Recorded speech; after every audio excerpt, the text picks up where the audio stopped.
Welcome to our comprehensive guide on how to send a file in WhatsApp. Whether it's an image, a document, or even a folder, we've got you covered. Let's dive into the step-by-step process. You can send a file depending on what type it is. WhatsApp supports various file formats, making it convenient to share different types of content. If it's an image or a document, you can easily share it through WhatsApp.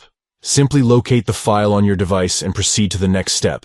However, if it's something else, like an Android package or an unreadable file, you'll need to find it in your Files Manager. Navigate to the location where the file is stored.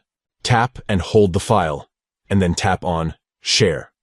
From the list of sharing options, select WhatsApp to proceed with sending the file.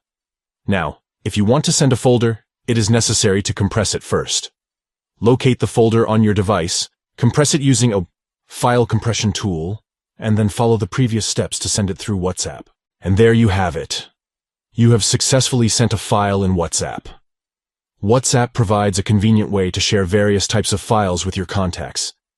It's a great way to quickly exchange photos, documents, and even compressed folders. Thank you for watching our full guide on how to send a file in WhatsApp. If you found this tutorial helpful, please give it a thumbs up and subscribe to our channel for more messaging app tips and tricks. Happy file sharing!